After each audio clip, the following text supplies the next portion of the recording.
All right, so we're standing here in front of 114-99, which Chris did a good job introducing what VT4 Pro is a few hybrids earlier. So this is our highest volume VT4 Pro hybrid, and this is the hybrid that's going to give most of our customers a taste of what it's like to have the VT4 Pro trait package on their farm.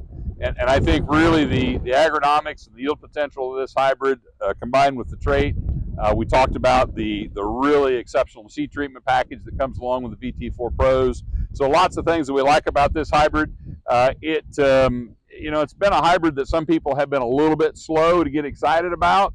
It was in limited market development trials last year, really excelled in the trials that it was in. We saw some things we really liked, really good yield, really good late season plant health.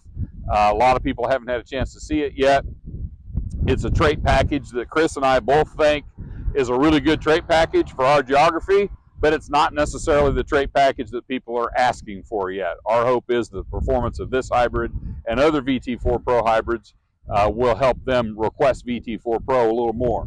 Now, one unique thing going on this summer that may make it a little harder for this hybrid to excel is the heavy aphid pressure that we're experiencing this year. And it seems like not only Chris and I like 114-99, the corn leaf aphid does as well.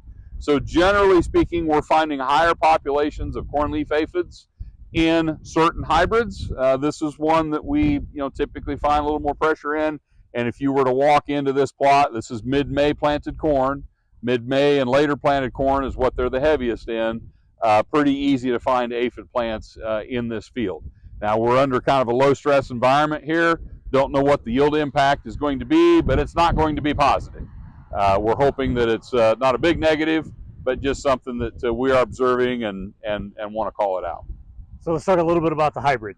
I like it on basically about any type of soil, but given this trait platform, given its yield potential, probably going to put it on the average to the better acre.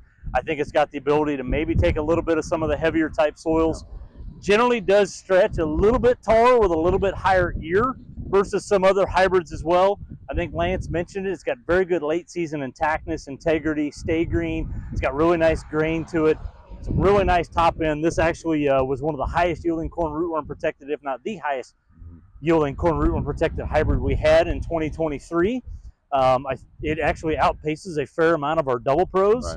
Right. Because of the trait platform, because of the extra seed treatment, because of the yield. You will have some sticker shock when you look at the yield. When you look at the price of the hybrid. Hopefully the yield is shockingly high as well, Chris. Yes, hopefully it is. But from an ROI perspective, it does actually pencil out in most cases. So it is a large volume hybrid for us when we think about our corn rootworm protected hybrids.